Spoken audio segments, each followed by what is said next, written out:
교회에 대한 찬양이 좋은 찬양들로 여럿 있습니다. 오늘 말씀과 관련된 찬양 가사말을 찾아서 함께 제가 가사말만 좀 소개하려고 합니다.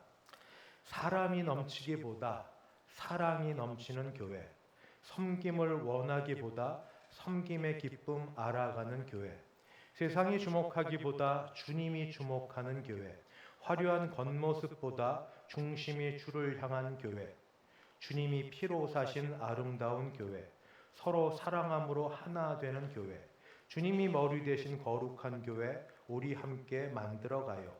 내 작은 생각보다도 하나됨의 소중함을 아는 교회, 세상에 알려지기보다 서로가 서로를 깊이 아는 교회, 주님이 피로 사신 아름다운 교회, 서로 사랑함으로 하나 되는 교회, 주님이 머리 되신 거룩한 교회, 우리 함께 만들어가요. 제 기억이 정확한지 모르지만 할렐루야 찬양대도 아마 이 찬양을 부른 것 같은데, 그렇죠? 그런 것 같고 청년들이 자주 부르는 찬양이기도 합니다. 연평한 씨가 작사 작곡한 교회라는 찬양인데, 이 궁금해서 연평한 씨는 그러면 싱어송라이터고 작사하고 곡을 쓰는데 어떻게 영감을 받는지 인터뷰한 게 있어서 좀 찾아봤습니다. 그랬더니 이렇게 되어 있습니다. 곡을 작곡할 때 영감을 어떻게 받으십니까? 대답을 이렇게 했습니다. 살아가는 삶 속에서 영감을 받습니다. 말씀을 읽다가, 설교 말씀을 듣다가, 교제하다가, 때로는 마주치는 어려움들 속에서 노래를 만들곤 합니다. 연평한 씨가 작사, 작곡하는 것 중에 교회가 꼭 여기에 해당될지는 모르지만 그래도 말씀을 읽다가 영감을 받은 곡이, 또 곡 중에 하나가 교회라면 저도 지금 성경을 3년에 걸쳐서 또는 뭐 그 전후로 해서 성경 창세기부터 계시록까지 그래도 언약, 하나님 나라, 구속사 중심으로 말씀을 전하는 가운데 고린도서를 읽는 가운데서 저도 교회란 무엇인지, 교회란 어떤 곳이어야 되는지 대한 말씀의 깨달음이 있어서 오늘 교회가 어떤 곳이고 교회에 속한 우리의 정체성과 우리는 어떤 사람인지를 좀 나누어 보려고 합니다. 첫째, 교회란 무엇입니까? 또는 교회란 어떤 곳입니까? 가장 본질적인 질문이면서 사실은 이것저것 막 서로 논쟁하다가 마지막에 묻는 질문이기도 합니다. 왜냐하면 본질로 돌아가야 되니까. 그런데 저는 고린도서를 읽으면서 교회에 대한 정의를 이렇게 내렸습니다. 고린도전서 1장 2절. 고린도에 있는 하나님의 교회, 곧 그리스도 예수 안에서 거룩하여지고 성도라 부르심을 받은 자들과 또 각처에서 우리의 주, 곧 그들과 우리의 주 되신 예수 그리스도의 이름을 부르는 모든 자들에게. 저 자막은 잠깐만 놔두십시오. 교회란 무엇입니까? 교회는 어떤 곳입니까? 라고 묻는 질문에 답을 드린다면 교회는 먼저 믿는 사람들의 모임이고 그냥 믿는 사람을 넘어서 하나님으로부터 부름을 받은 자들 중에 믿는 사람들의 무리라고 말씀을 드리겠습니다. 내려주셔도 됩니다. 우리가 그런 찬양도 많이 들었을 겁니다. 교회는 건물이 아니라고. 정말이십니까? 교회는 건물이 아니라고. 그러나 사실 우리는 좋은 건물을 가진 교회를 부러워하거나 원하지 않으세요? 좋은 공간으로 여기저기 채워진 교회. 최소 주차장은 제대로 되어 있어야 예배 드리러 오면서 짜증 안 나고 땀 안 흘리고 들어올 것이고, 주차하면서 아이들을 맡겨서 주일학교 교육이 제대로 돼야 그래야 뭐 예배를 드리지 않나 이런 생각은 있을 거고, 여름에는 교회 들어올 때 더울 게 와서 냉방 장치가 되어 있어야 되고, 겨울에는 추운 데 와서 난방 장치는 되어 있어야 되고, 더군다나 요즘에 웬만한 교회 다 되어 있는 카페 시설이 되어 있고 도서실도 있고, 할 수 있으면 요즘 어르신들 마음껏 쉴 수 있는 공간들이 여기저기 편하게 있고, 그리고 어린 자녀들이 안심하고 뛰어다닐 수 있는 그런 곳으로 있는 공간쯤은 있어야 되는 그런 교회 원하지 않으세요? 교회는 건물이 아니죠 라고 노래도 부르고 말하지만 사실은 그런 거 원하지 않으세요? 저는 이렇게 말과 또 생각이 좀 다른 것을 모순되다고 말하고 싶지 않습니다. 왜냐하면 담임 목사인 저도 그러고 싶으니까요. 할 수 있으면, 가능만 하면. 우리 장로님들하고도 늘 얘기가 그겁니다. 어떻게 하면 좋은 공간 잘 배치해서 잘 만들어서 오시는 분들한테 예배 잘 드리고 있으면서 기분 좋게 지내고 편안하게 지내고 여기서 기뻐하며 즐겁게 지내다 가실 수 있을까? 있는 공간에서 이것저것 하려니 다 부족하니 잘 되려면 하나님께서 갑자기 기도하는 가운데 뿅 뭐 교회 건물을 주시는 않을 터이니까 하나님이 우리 모두에게 물질의 복을 많이 주셔서 헌금 많이 하셔가지고 교회 건축 잘하면 되죠. 믿습니까? 네, 내가 소리 안 나올 줄 알았어요. 헌금 강조, 건축 헌금에 대한 거 14년 만에 처음 해봅니다. 그래서 안 나올 줄 알았습니다. 그래도 원론으로 돌아가서 교회란 무엇입니까? 교회는 어떤 곳이어야 됩니까? 교회는 건물이 아니라 사람들의 모임입니다. 근데 아무나 모였다고 교회가 됩니까? 아니죠. 교회는 믿는 사람들이 모여야 되는 겁니다. 그래서 제일 간단하게 교회는 무엇입니까? 정의를 내려주세요 하면 교회는 유기적 교회, 뭐 선교적 교회, 사도적 교회, 뭐 온갖 얘기가 다 있을지라도 저는 가장 간단하게 교회는 믿는 사람들의 모임이 교회입니다. 교회는 믿는 사람들의 모임. 근데 여기에 더하여서 고린도 교회를 보면은 지금 사도 바울이 자신의 부르심과 더불어 한 말이 있습니다. 사도 바울은 바로 고린도전서 1장 1절을 보면 하나님의 뜻을 따라 그리스도 예수의 사도로 그다음 부르심을 받은 바울과 형제 소스에 자신의 사도됨을 부르심 소명과 연관하여 말하고 있고 1장 2절에는 교회에 대해서 말하기를 고린도에는 하나님의 교회 그리스도 예수 안에서 거룩하여지고 성도라 부르심을 받은 자들과 부르심. 그래서 이것을 합쳐서 말하면 교회는 무엇입니까? 교회는 어떤 곳입니까? 교회는 하나님으로부터 부르심을 받은 자들 가운데 믿는 부르심을 받고 믿는 자들의 모임 이렇게 정의해 드리겠습니다. 교회란 무엇입니까? 교회는 어떤 곳입니까? 교회는 하나님으로부터 부르심을 받아 믿는 자들의 모임이 바로 교회입니다. 건물, 공간 뒤로 하시고 성경적 원론에 의하면 그러합니다. 그럼 두 번째, 교회란 어떤 곳이냐? 하나님의 부르심을 받아 믿는 사람들의 모인 교회에서는 그러면 누가 또는 무엇이 중심이 되어야 합니까? 대답이 하나님, 예수님, 성령님이 중심이 되어야 합니다. 라고 말하면 됩니다. 성삼위 하나님이면 됩니다. 그 말은 성삼위 하나님이 아닌 다른 것이 중심이 되면 안 된다는 것입니다. 아무리 탁월한 능력을 가진 지도자가 있다 할지라도 또는 그 시대에 멋진 철학과 트렌드 유행이라 할지라도 성삼위 하나님 외에 다른 어떤 것도 그 교회의 중심이 되어서는 안 됩니다. 왜냐하면 고린도 교회가 지금 이런 위험에 빠졌기 때문입니다. 장점이 단점이 되는 것처럼 하나님이 고린도 교회에 은혜를 주셔서 성령으로 말미암은 은사가 되게 많습니다. 고린도서 1장 7절에 보면 너희가 모든 은사의 부족함이 없이 고린도서 13장은 사랑장인데 사랑장 거기에 나오는 게 은사들이 가득 있어요. 이만큼 고린도 교회는 은사로 충만합니다. 근데 하나님이 선물로 주신 은사를 가지고 사람들이 오히려 거꾸로 됐습니다. 선물을 받은 자 되어서 자랑하고 있어요. 내가 받은 은사가 더 낫다고, 내가 받은 게 더 탁월하다고, 내가 더 유명하다고, 내가 더 능력이 있다고. 다 받은 은사를 가지고 주신 하나님께 감사하기보다 자기끼리 싸우고 다투고 있습니다. 여기 더 있습니다. 고린도 교회 주신 은혜가 탁월한 지도자들을 많이 주셨어요. 탁월한 지도자들을 많이 주셔서 그들로부터 가르침을 받았는데 이젠 또 어떻게 싸우느냐?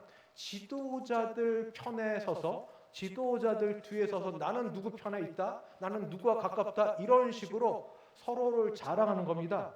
12절에 보면 1장 내가 이것을 말하거냐 너희가 각각 이르되 각각 나는 바울에게, 나는 아볼로에게, 나는 베드로에게, 나는 그리스도에게 속한 자를 한다는 것이니, 좋은 지도자가 있고 영적으로 탁월하고 훌륭한 분들을 주셔서 감사하는 게 아니라 각각 그 뒤에 서요. 줄 서는 것처럼. 그래서 나는 누구 편이다 이렇게 싸웁니다. 어쩌면 저는 지도자 뒤에 서면서 자신이 그거와 동일하게 여기지 않나 그런 생각이 듭니다. 나 누구하고 친해? 나 누구하고 밥 먹었어? 난 누구하고 잘 지내? 그렇게 얘기하면서 그 사람과 자신을 동격에 놓으려고 하는 것처럼 바로 이런 문제, 이런 것들, 바로 이 가운데서 지금 주께서 사도 바울을 통하여 그리스도가 또는 예수님이, 성령님이, 하나님이 중심이 되는 교회는 그렇게 다른 사람들 중심으로 될 때 문제가 뭐냐면 분열입니다. 분열. 대단히 조심스럽게 혼자 생각이니까 주관적으로 받아들이시면 됩니다. 한국을 떠나 있으니까 한국에 대한 생각이 많이 나고 다른 사람들이 묻습니다. 한국과 중국과 일본이 어떻게 달라요? 예, 우리는 당연히 쉽게 대답하는데 우리가 마치 영국인, 프랑스인, 독일인 구별 못하는 것처럼 어떻게 대답하지 못하고 있으면서도 나름대로 생각하고 있었는데 그때부터 계속 물었던 질문, 우리는 어떻게 다른가부터 시작해서 문제시 되는 걸로 찾았는데 저 혼자 생각입니다. 그러면서 지인들하고 얘기하는데 그렇습니다. 중국 사람들은 장점이 단점인데 돈을 너무 좋아해서 관련돼 있으면 양해하십시오. 혼자 생각이니까 돈 때문에 망할 수 있고, 일본 사람들은 또 양해하십시오. 성적인데 매우 개방적이어서 거기에 문제가 많을 것 같고, 한국 사람들은 분열, 분쟁하는데 아주 도 같아서 나눠서 싸우다가 끝날 것 같고, 한국 사람들은 왜 그럴까요? 조선 말도 그렇게 친러, 친미, 친중, 친일 그렇게 싸우더만 지금 이때도 왜 그렇게 싸울까요? 근데 이게 우리만의 문제는 아니고 고린도 교회도 이렇게 성령의 은사와 그리고 지도자를 놓고 싸웠습니다. 1장 10절입니다. 그래서 이렇게 기록되어 있습니다. 형제들아, 내가 우리 주 예수 그리스도의 이름으로 너희를 권하노니 모두가 같은 말을 제발 좀 하고 너희 가운데 분쟁이 없이 같은 마음을 좀 갖고 같은 뜻을 갖고 온전히 합하라, 연합하라. 고린도 교회 주신 은혜가, 성령의 은사들, 다양한 은사가, 고린도 교회 주신 은혜가 탁월한 지도자들이 오히려 그들로 하나 되게 하지 못하고 다툼의 원인이 되게 만들었습니다. 하나님 잘못입니까? 선물 주신 하나님 잘못입니까? 그건 아니지 않습니까? 이 다툼 분열의 문제가 바로 그러합니다. 다툴 때 문제가 늘 일어나는 것처럼 교회, 연평안 씨가 교회라는 찬양 가사말 중에 이런 말이 있습니다. 내 작은 생각보다도 하나됨의 소중함을 아는 교회. 저는 경험해 보셔서 아시지만 한 사람 한 사람 무시하거나 의견을 듣지 않겠다는 그런 타입 절대 아닙니다. 그러나 문제 가운데 들어가 보면 각각 자기 생각으로 가득해 있습니다. 그리고 그 생각이 본인들 생각으로는 성경적이라고 주장합니다. 그럴 때 묻고 싶습니다. 정말 내 생각이 성경적이라면, 정말 내 생각이 성경적이라면 그 성경적에는 그리스도 중심이 되어야 한다는 말입니다. 내 생각을 주장하고 내 생각이 성경적이고 하나님 뜻이라고 여길 때 시금석은 뭐냐? 그리스도 중심인가입니다. 그리스도 중심인가? 그 근원이 그리스도 중심이어야 된다. 은사가 충만하고 탁월한 지도자 밑에서 분열을 계속하고 있는 고린도 교회를 향해서 하나가 되라고 말한 바울은 그 하나가 되는 근거가 그리스도 중심이라고 말하였습니다. 그러면 세 번째, 말만 그렇지 목사님 그리스도 중심이 뭡니까? 목사님도 말은 그리스도 중심인데 자기 생각을 그리스도 중심이란 말 뒤에 숨겨서 자기 하고 싶은 말 하는 거 아닙니까? 하고 물을 때 전 성경적으로 대답드리겠습니다. 그리스도 중심이라고 말할 때는 딱 하나입니다. 십자가가 있느냐? 십자가가 있느냐 그겁니다. 성경적입니다. 정말로. 기독교와 타종교가 구분됩니다. 이쪽으로 제가 공부를 조금 해서 아는데 기독교와 타종교가 어떻게 구분되냐면 십자가로 구분이 됩니다. 그 말은 뭐냐면 타종교에도 명칭은 다르지만 구원과 비슷한 용어가 있습니다. 구원, 해방, 해탈, 그다음에 벗어남, 여러 가지 용어로 비슷하게 쓰여지죠. 그렇지만 어떤 종교도 자기가 구원, 해탈, 해방, 벗어남, 이런 일들을 일으키는 그런 피조물들을 위해서 피조물과 같은 모양이 돼서 인간이 되어서 인간의 모양이 되어서 피조물들이 지금 벗어나지 못하는 그 문제, 기독교는 죄. 이 죄의 문제를 스스로 자기 몸으로 해결해 주는 종교가 어디 있습니까?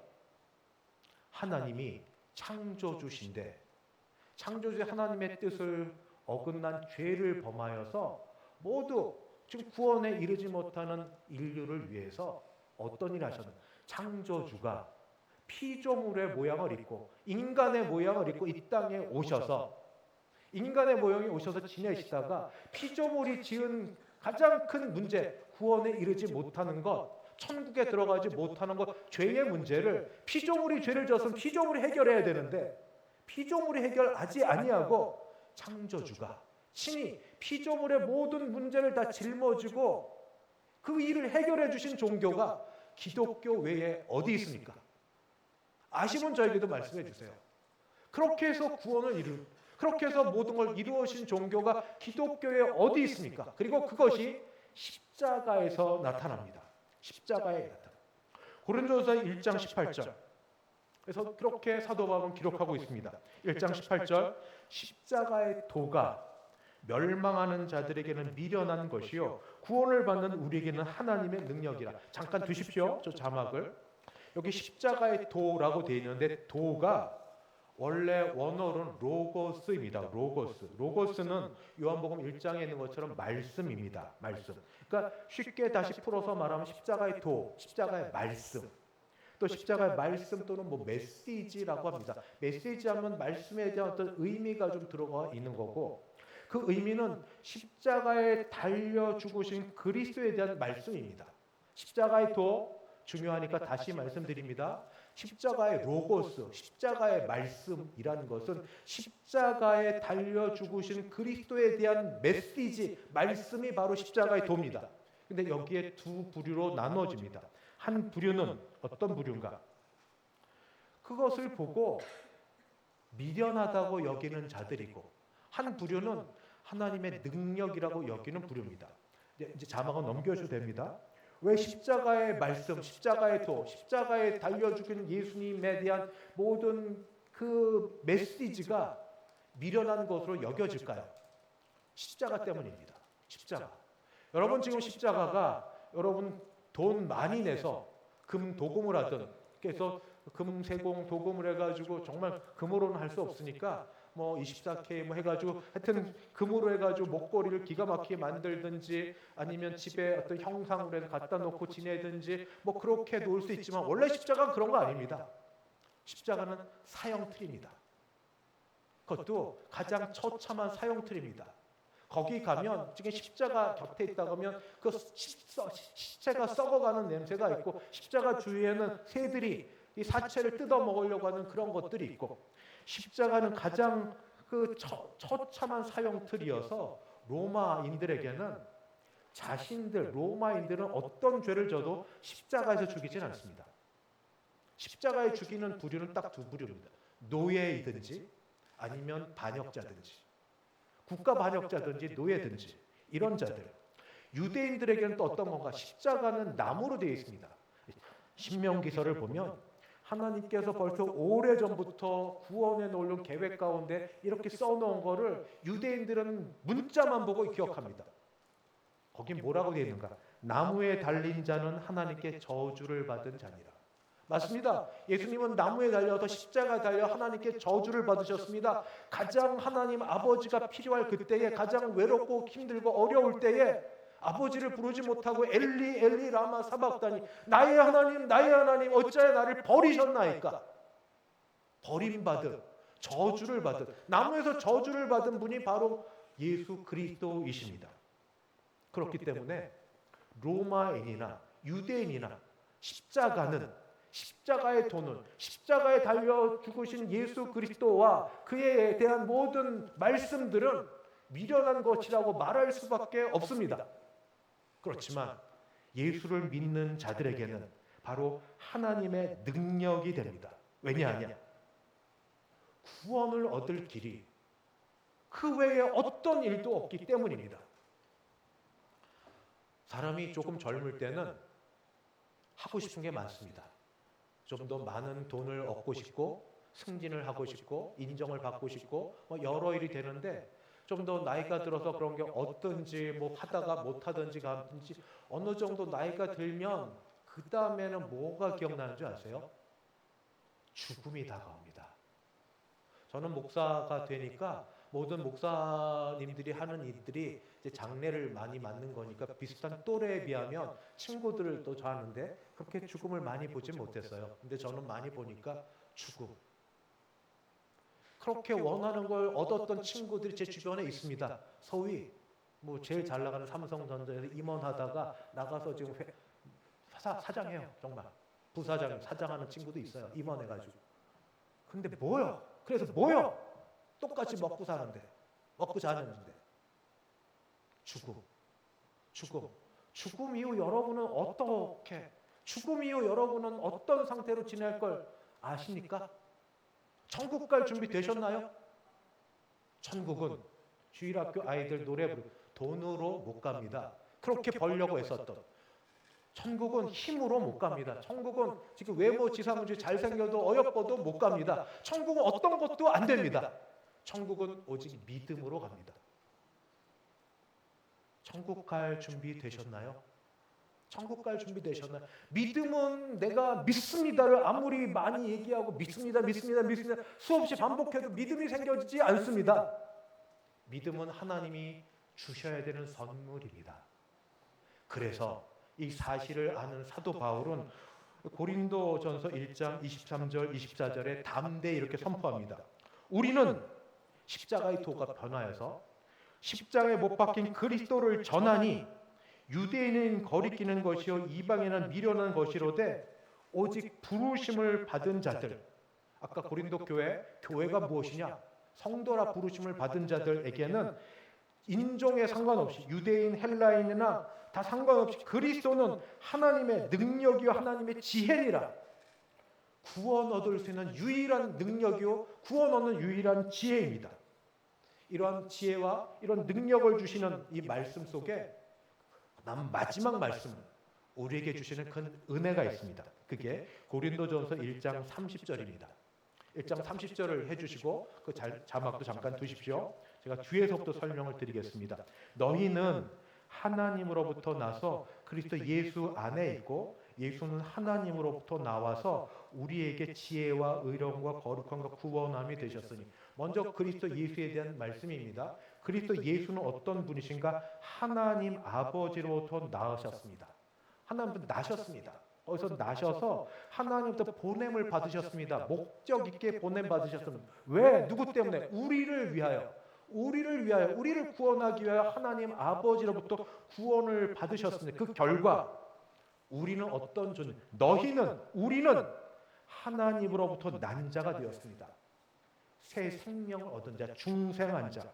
요한복음 1장 13절, 이는 혈통으로나 육정으로나 한 사람의 뜻으로 나지 아니하고 오직 하나님께로부터 난 자들이니라. 바람이 불며 어디로 오는지 알지 모르나 그러나 오직 성령으로 말미암아 중생함을 입은 자들에게는 내가 뭘 하든 못하든 상관없이 예수는 주라, 하나님은 아버지라 입술에 고백 있게 만드는 성령의 중생케 하심이 바로 여기에 있습니다. 우리는 누가 뭐라고 해도 하나님으로부터 난 자입니다. 두 번째는 뭐냐?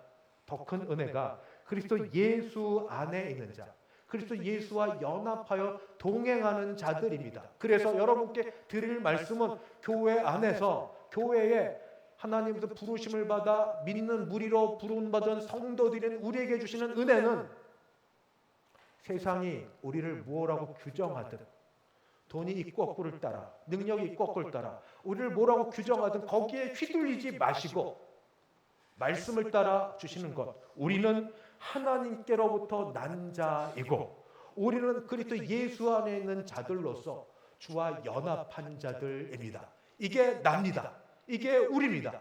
이게 그리스도 예수 안에서 십자가의 은혜로 부여받은 우리의 정체성입니다. 말씀을 마치겠습니다. 교회는 믿는 자들의 모임이고 믿는 자들 앞에 하나님의 부르심을 받아 믿는 자들의 모임이고 그러기에 교회는 다른 어떤 것 아니라 그리스도 중심, 하나님 중심이어야 되고 하나님, 그리스도, 성령 하나님 모두 다 우리를 구원하기 위해서 만들어놓은 유일한 표지 십자가가 우리의 중심이 되고 십자가의 은혜와 능력으로 십자가 앞에 우리 한 게 뭐가 있어요?